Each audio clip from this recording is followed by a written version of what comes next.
काल दिनांक 1 मे 2026 रोजी दक्षिण माळुंगे पोलीस ठाणे येथे सायंकाळी 7:30 ते 8च्या दरम्यान एक महिला नामे सीमा कमलेश रावत यांनी येऊन माहिती दिली की त्या भाड्याने राहत असलेल्या त्यांच्या खालुंबरे गावातील त्यांच्या घरापासून त्यांचा मुलगा रियांशू रावत वय वर्ष 3 हा दुपारपासून त्यांना मिळून येत नाही आहे.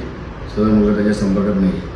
त्यावर सदर माहिती मिळताच आम्ही तात्काळ आमच्या पोलीस पथकासह त्यांच्या राहते घरी जाऊन त्या मुलाचा शोध घेतला.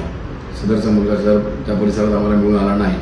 त्यावर आम्ही त्या ठिकाणच्या आजूबाजूच्या वस्तीमध्ये राहत असलेल्या रूमची तपासणी केली असता तिथे आम्हाला एक संशयास्पद एक रूम बंद स्थितीत आढळून आली. त्या रूमच्या बाबत माहिती घेतली असता तिथे राहणाऱ्या इसमाबाबत कोणाला माहीत नव्हती, परंतु सदर तिथे राहणारा इसम हा दुपारपासून दिसून येत असल्याची माहिती मिळाली.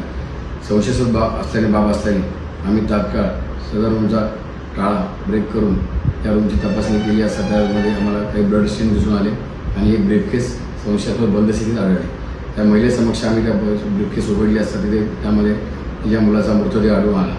त्याची तपासणी केली असता त्याच्या गळ्यावर वार असल्याचे व त्याच्यावर लैंगिक अत्याचार केले असल्याचे दिसून आले. यावर आम्ही तात्काळ ती महिला नामे सीमा रावत हिची फिर्याद दाखल करून गुन्हा रजिस्टर क्रमांक 351/26 BNS कलम 103 व पोस्को कलम 406 प्रमाणे आम्ही तात्काळ गुन्हा दाखल केला.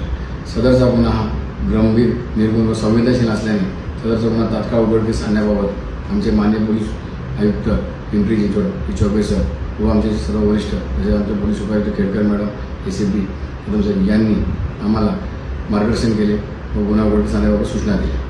त्या अनुषंगाने आमच्या तपास पथकाचे पोलीस निरीक्षक देवडे, API पुल्ली व आमचे तपास पथक यांनी ज्या इसमाच्या रूममध्ये तो मुलगा आढळून आला होता त्या इसमाबाबत तिथे कोणतीही माहिती मिळून येत नव्हती.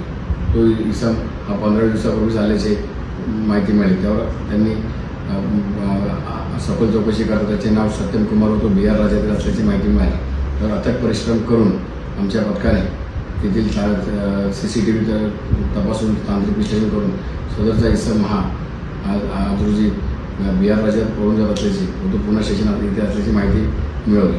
तर तात्काळ आमच्या तपास पथकाने जाऊन त्या ठिकाणी त्याचा शोध घेतला असा आज दुपारी तो इसम आम्हाला मिळून आलेला आहे. त्याच्याकडे आम्ही अधिक चौकशी करता त्याने गुन्ह्याची कबुली दिलेली आहे. त्यावर तसेच तपासानंतर असे निष्पन्न झाले की सदर इसम हा अल्पवयीन असून त्याचे वय वर्ष 16 आहे. त्यावर आम्ही सदर गुन्ह्या तपासात पुढील योग्य ती कायदेशीर कारवाई करीत आहोत. आपण पाहत आहात तेज तुफान न्यूज, न्यायिक व निर्भीड बातम्यांचे सर्वांचे आवडते नेटवर्क.